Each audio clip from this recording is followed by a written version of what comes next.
히브리서 2장 17절부터 18절까지의 말씀을 다 함께 봉독하시겠습니다. 그러므로 그가 범사에 형제들과 같이 되심이 마땅하도다. 이는 하나님의 일에 자비하고 신실한 대제사장이 되어 백성의 죄를 속량하려 하심이라.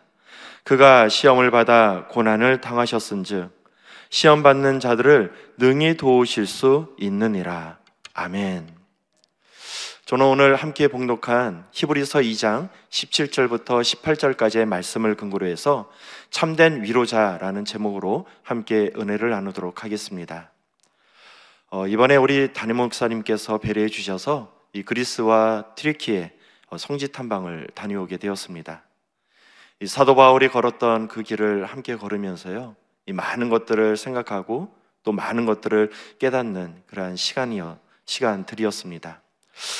탐방 중에 가장 기억에 남는 한 곳을 한번 이야기를 하시면은요, 이 가파도키아에 있는 데린쿠유라는 곳이 기억이 남는데요. 데린쿠유, 이 깊은 우물이라는 뜻을 가지고 있습니다.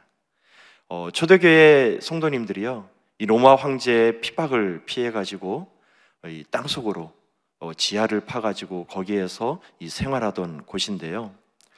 이 313년 콘스탄티누스 황제가 이 기독교를 공인화하면서요, 이 지하에서 이 생활했던 사람들이 이제는 세상 밖으로 나와서 살게 되었습니다. 자, 그러다가 1453년에 오스만 제국이 다시 그곳을 점령하게 되는데요, 이슬람교를 신봉하기 때문에 이 개종에 대해서 이야기를 했습니다. 그래서 수많은 이 기독교인들이 다시 이 데린쿠유에 들어가서 지하에서 생활하게 되었는데요, 그때 기독교가 국교였기 때문에 더 많은 사람들이 이 데린쿠유에 들어가서 신앙생활을 하게 되었다고 합니다.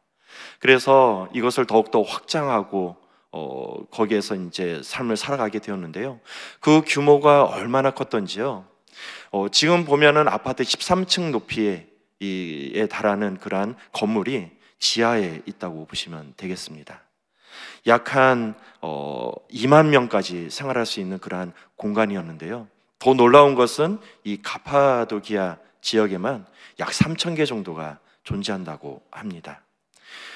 얽혀있는 수로를 통해서 여러 개, 수천 개의 방들이 있습니다.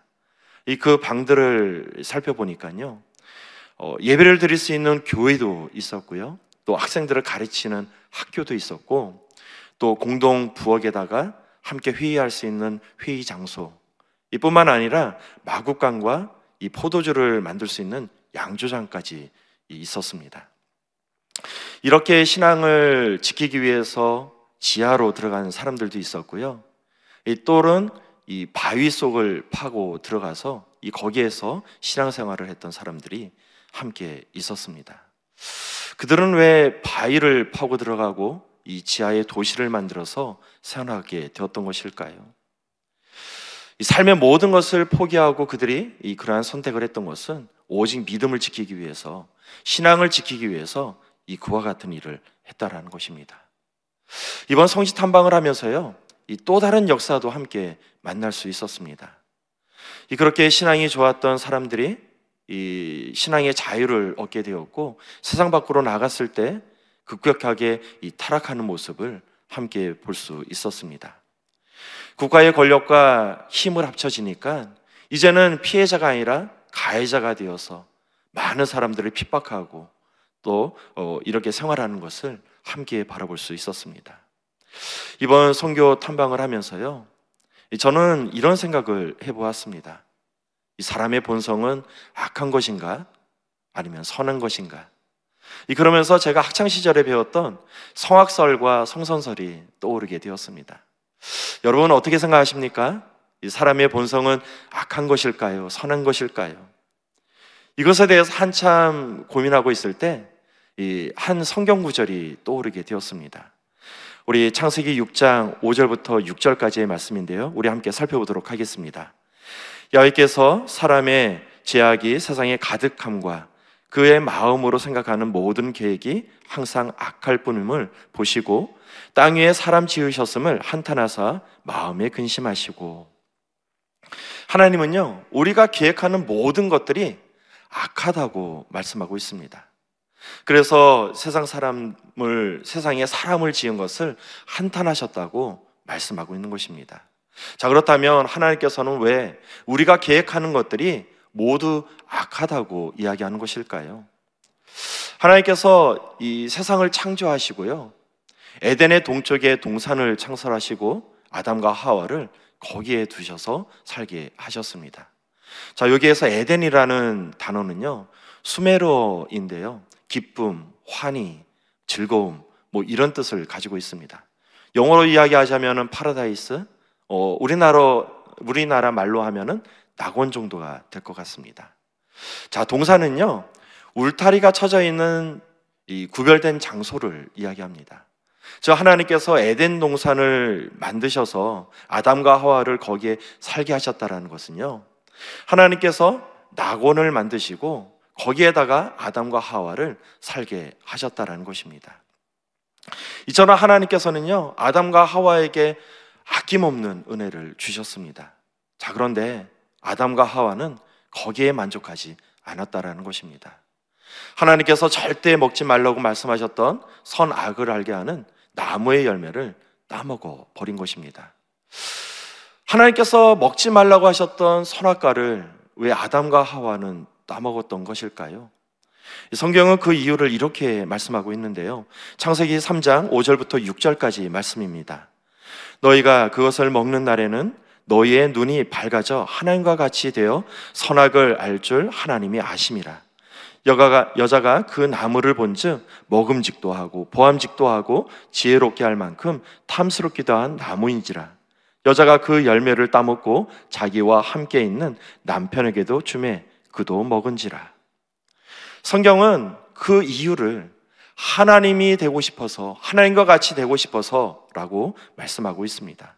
즉 창조주 하나님이 되어서 세상을 다스리고 싶다라는 그러한 열망 때문에 이 선악과를 따먹은 것을 볼 수가 있습니다. 하나님은 아담과 하와에게 아낌없이 모든 것을 다 주셨습니다.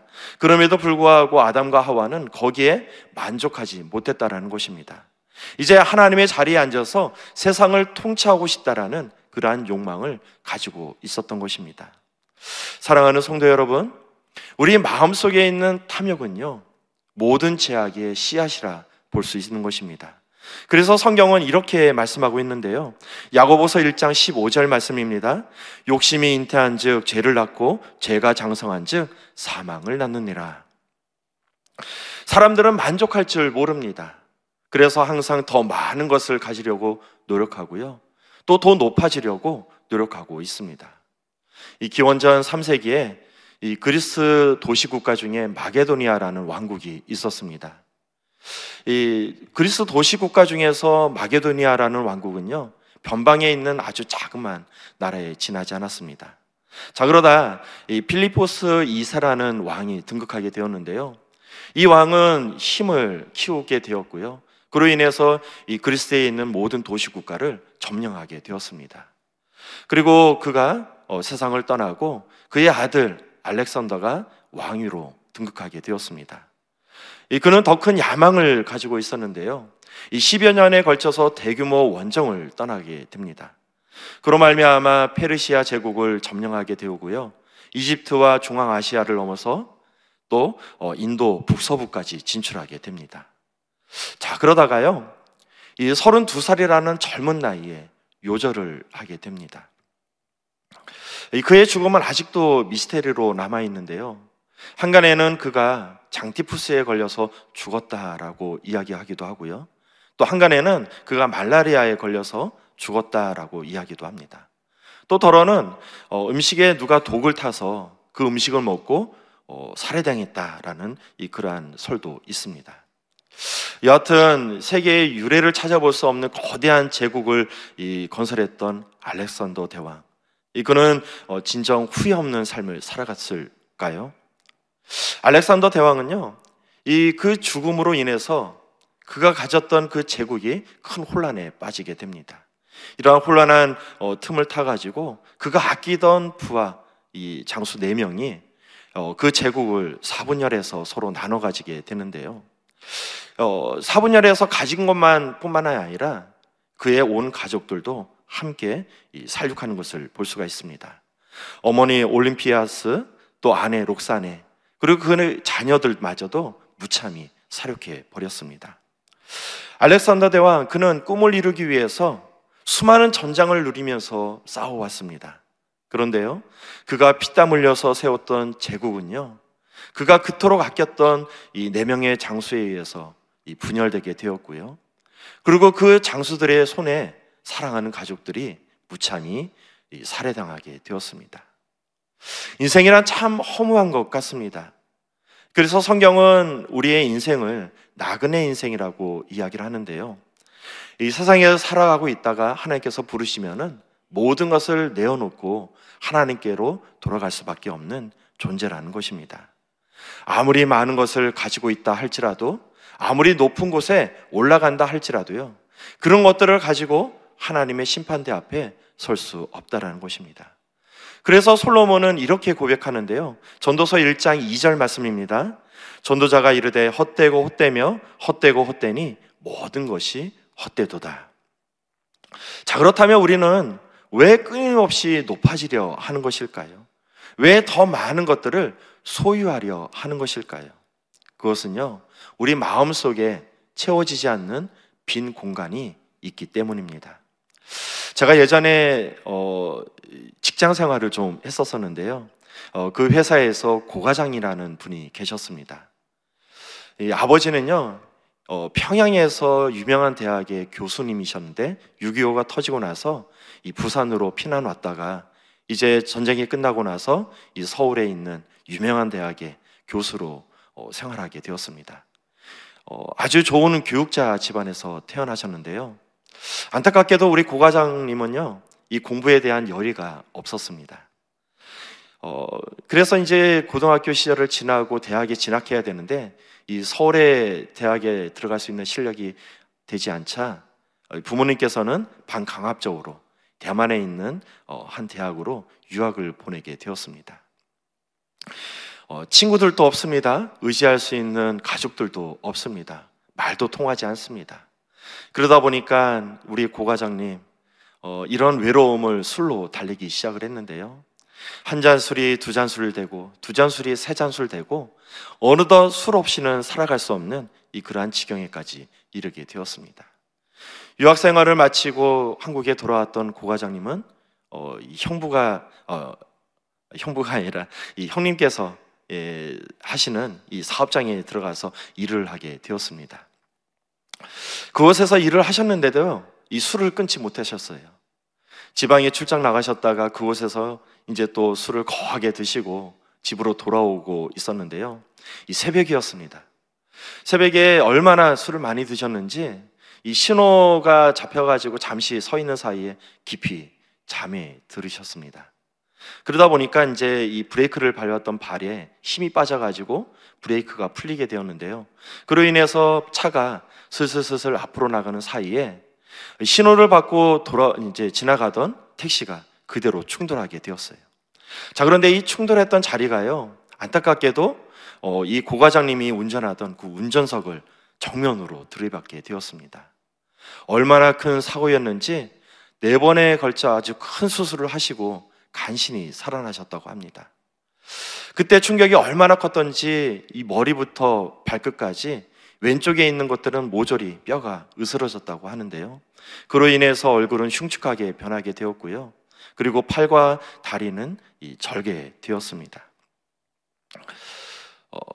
그럼에도 불구하고 우리 고 과장님은요, 술을 끊지 못했습니다. 매일같이 술을 마셔야 되는 통에 제가 한번 이 고 과장님께 여쭤본 적이 있었습니다. 과장님, 왜 그렇게 술을 드십니까? 이 술 이제는 지겹지도 않으십니까? 그렇게 한번 여쭤봤던 적이 있었는데요, 그때 이 고 과장님께서 저에게 이런 이야기를 하셨습니다. 전대리, 내가 이렇게 술 먹지 않으면 내가 무슨 정신으로 살겠어? 이런 몸으로 결혼할 수도 있는 것도 아니고. 자, 그런데 요즘 아무리 마셔봐도 이 마음속에 있는 공허함을 채울 수가 없어. 더 자극적인 것을 찾게 되는데 이러다가 마에게까지 손을 대지 않을까, 너무나도 두렵다라는 그러한 이야기를 했었습니다. 세상 사람들은요, 마음속에 있는 이 공허함을 세상의 것으로 채우려고 합니다. 그런데요, 안타까운 것은 세상의 그 어떠한 것으로도 이 마음속에 있는 그 공허함을 채울 수 없다라는 것입니다. 이 사마리아의 수가성이라는 곳에 한 여인이 살고 있었습니다. 그녀는 행복한 가정을 이루길 꿈꾸면서 삶을 살아왔는데요, 하지만 그녀는 그 소박한 꿈조차 이루지 못했습니다. 여러 번 결혼하고 이혼하면서 그럴 때마다 사회적으로 고립되게 되었고요, 내면에 깊은 상처만 남게 되었습니다. 그녀는 남편을 통해 가지고 이 공허함을 채우려 했지만, 그래서 5번이나 결혼을 했지만 그 누구도 그녀의 그 공허함을 채워주지 못했다라는 것입니다. 그러던 어느 날 그녀가 우물가에서 예수님을 만나게 되었습니다. 그리고 이 만남을 통해서 내면 깊숙이에 있었던 그 공허함을 채울 수 있게 되었습니다. 기쁨으로 충만해졌던 이 사마리아 여인은 즉시 마을로 가서 자신이 만났던 그 예수님을 전하게 되는데요, 요한복음 4장 28절부터 29절까지의 말씀입니다. 여자가 물동이를 버려두고 동네로 들어가서 사람들에게 이르되 내가 행한 모든 일을 내게 말한 사람을 와서 보라, 이는 그리스도가 아니냐 하니. 오늘날 우리는 위로가 절실한 시대에 살아가고 있습니다. 이 바쁜 세상에 살아가다 보니까요, 삶 속에서 많이 지쳐있고 또 세상에 눌려 공허한 인생을 살아가고 있는 것입니다. 자, 이렇게 바쁜 세상에서 우리가 진정 붙들고 삶을 살아가야 되는 것은 무엇이 있을까요? 예전에 사역했던 사역지에서 있었던 이야기인데요, 그곳에는 박 집사님이라는 분이 계셨습니다. 그분에게는 정신지체를 앓고 있는 50대 되신 아드님이 있으셨는데요, 이 박 집사님은 이 소시적에 결혼을 하시고 자녀를 낳았는데 정신지체를 가지고 있는 아이를 낳게 되었습니다. 자, 이 아이를 보고 남편은 그 즉시 가정을 버리고 떠나버리게 되었고요. 그래서 박 집사님은 연약한 몸으로 어쩔 수 없이 이 아들을 홀로 키우게 되었습니다.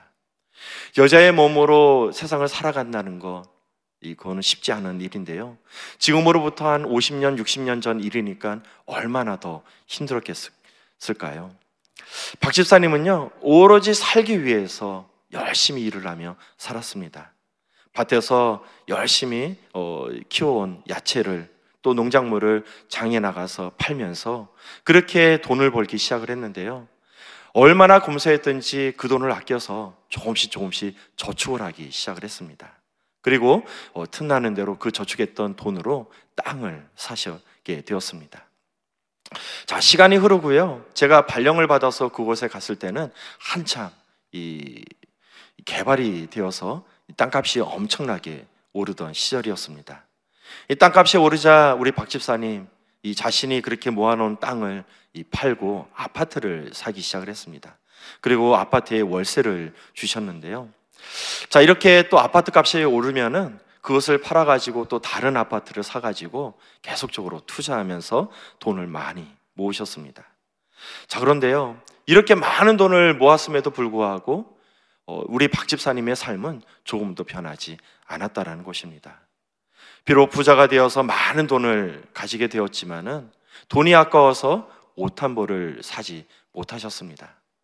제가 발령받았을 때가요, 11월 초 정도 되었는데요, 이제 초겨울 이제 들어서는 시절이었는데, 제가 봤던 그 얇은 점퍼로 겨울을 하는 것을 보게 되었습니다. 얼마나 입으셨는지 아주 그 솜이 납작하게 이렇게 말라가지고요, 아주 얇은 점퍼로 변화되게 되었습니다. 그러던 어느 날 우리 박 집사님이 많이 아프셨습니다. 며칠을 끙끙 앓으시면서도 돈이 아까워서 병원을 가지 못하셨는데요, 그러다가 넘어지셔가지고 이 뼈가 부러지는 그런 사고를 당하게 되었습니다. 자, 그래서 어쩔 수 없이 병원을 찾아가게 되었는데요, 그 병원에서 아주 기가 막힌 이야기를 듣게 되었습니다. 온몸에 암이 퍼졌다고 이야기를 듣게 되었던 거예요. 이렇게 온몸에 암이 퍼질 정도면은 너무나도 힘들었을 텐데 어떻게 견뎠냐고 의사 선생님이 이야기를 하셨습니다. 즉시 더 큰 병원에 이제 입원을 하시게 되었는데요. 그 병원에서도 도저히 손을 쓸 수 없는 지경이 이르렀다고 이야기를 듣게 되었습니다. 이렇게 입원하셔가지고 병원에 계셨을 때 저희는 무엇보다도 이제 구원이 중요하다 생각이 들어가지고 우리 지역자님들과 함께 가서 계속적으로 복음을 전하게 되었습니다. 집사님, 하나님께서 부르시면은 구원받을 만한 그러한 천국 갈 수 있는 그런 마음이, 믿음이 있습니까? 그럴 때마다 우리 박 지사님께서 말씀하십니다. 그럼 나 천국 갈 수 있지. 그런데 그 뒤에 꼭 한마디 더 하시는 거예요. 죽어봐야 알지. 천국 가든 지옥 가든. 그럴 때마다 제 마음이 너무나도 힘들었습니다. 그래서 어떻게 하면은 예수님을 전할까? 갈 때마다 예수님 믿고 천국 가야 된다고 계속적으로 이야기를 하시는데 우리 박 집사님 마음 가운데는요, 이 다른 마음이 있었다라는 거예요. 어떤 마음이 있었냐면은 이 아파트를 팔아가지고 다른 곳에 투자를 해야 되나? 계속적으로 이거에 대한 고민을 가지고 있었다라는 것입니다. 이제 얼마 남지 않은 것 같아요. 그래서 우리 아드님을 위해서 요양병원이라도 준비를 해야 되는 것 아닙니까? 이야기를 했는데 그런 것에는 전혀 관심이 없으셨습니다. 이제 뇌에 암이 퍼지게 되었고요. 이제는 이 사리를 분별할 수 있는 시기를 지나가게 되었습니다. 그리고 결국 이 하나님의 부르심을 받게 되었습니다. 사랑하는 성도 여러분, 우리가 살아가면서 꼭 붙들며 삶을 살아가야 되는 것 무엇이 있을까요? 그것은 바로 예수 그리스도입니다. 왜냐하면 우리 예수님께서 모든 죄를 짊어지시고 십자가에서 죽으셨기 때문입니다. 그 대속의 은혜로 우리가 구원을 받아 하나님의 자녀가 되었기 때문입니다. 그런 예수님께서 시험받는 자들을 능히 도우시리라 말씀하고 계십니다. 우리 히브리서 2장 18절 말씀 함께 살펴보도록 하겠습니다. 그가 시험을 받아 고난을 당하셨은즉 시험받는 자들을 능히 도우실 수 있느니라. 세상은 빠르게 변화가고 있습니다. 이 사람들은 이 바쁜 세상을 살아가면서요, 각자의 문제로 힘들어하고 있습니다. 그래서요, 타인들의 아픔을 이해할 여력도 없습니다. 하지만 우리 예수님께서는요, 우리의 참된 위로자가 되어주시겠다 말씀하고 있는 것입니다. 왜냐하면 예수님은 우리의 모든 아픔과 슬픔을 아시고 또 공감하시는 분이시기 때문입니다. 예수님은 사랑하는 나사로의 죽음을 슬퍼하는 마르다와 마리아, 그리고 이웃의 슬픔을 보시면서 함께 눈물을 흘리셨다 말씀하고 있는데요. 요한복음 11장 33절부터 35절까지의 말씀입니다. 예수께서 그가 우는 것과 또 함께 온 유대인들이 우는 것을 보시고 심령에 비통히 여기시고 불쌍히 여기사 이르시되 그를 어디에 두었느냐? 이르되 주여 와서 보시옵소서 하니 예수께서 눈물을 흘리시더라. 예수님은 우리의 아픔을 결코 외면하지 않는다 말씀하고 있는 것입니다. 함께 슬퍼하시며 우리를 위로해 주시겠다 말씀하고 있는 것입니다. 또한 예수님께서는요, 승천하신 후에도 우리를 홀로 두지 않고 성령님을 통해서 계속적으로 우리를 위로하시고 도와주시겠다 말씀하고 있습니다. 우리 요한복음 14장 16절 말씀입니다. 내가 아버지께 구하겠으니 그가 또 다른 보혜사를 너희에게 주사 영원토록 너희와 함께 있게 하리니. 아멘. 사랑하는 성도 여러분, 우리의 구원자 되시고 우리의 위로자 되시는 예수님을 바라보시기를 주님의 이름으로 축복드리겠습니다. 그래서 세상이 줄 수 없는 깊은 위로와 회복을 경험하시는 저와 여러분 되시기를 축복드리겠습니다. 어떠한 상황 속에서도 예수님께 마음의 문을 여시고 또 그분의 위로를 구할 때 세상이 줄 수 없는 참평안이 우리 심령 가운데 임하게 될 줄 믿습니다. 이와 같은 이 복된 경험을 하는 저와 여러분 되시기를 주님의 이름으로 축복드리겠습니다. 오늘도 예수님의 위로가 삶 속에 충만하기를 주님의 이름으로 축복드리겠습니다. 기도하겠습니다. 전능하신 아버지 하나님, 너무나도 감사드립니다. 우리를 위해서 몸짓히시고 피 흘리시고 우리를 위해서 십자가에 매달려 돌아가셨습니다. 그 대속의 은혜로 우리가 구원을 받아 이제는 하나님의 자녀가 된 줄 믿습니다.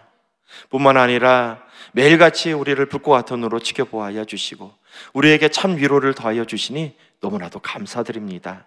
매일같이 우리와 동행하여 주시고 삶 가운데 우리 하나님의 큰 축복을 받아 누리는 우리가 될 수 있도록 인도하여 주시옵소서. 무엇보다 이 나라와 민족을 위해 함께 기도하고 있습니다. 이제 대선이 얼마 남지 않았습니다.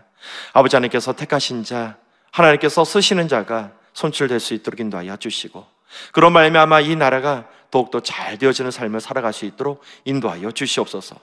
이 땅 가운데 수많은 교회들을 축복하여 주셔서 마지막 날 우리 하나님께 쓰임받는 나라가 될 수 있도록 인도하여 주시고 이 땅 가운데 수많은 교회들을 축복하여 주시되 우리 여의도 순복음교회와 여의도 순복음 분당교회를 기억하여 주시옵소서.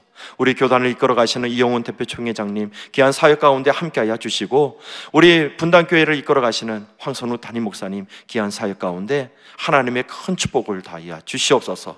그로 말미암아 우리 분당교회가 하나님께 쓰임받는 귀한 교회가 되기를 원합니다. 마지막 날 땅끝까지 이르러 복음을 증거하는 귀한 사명을 감당하는 교회가 될 수 있도록 인도하여 주시옵소서.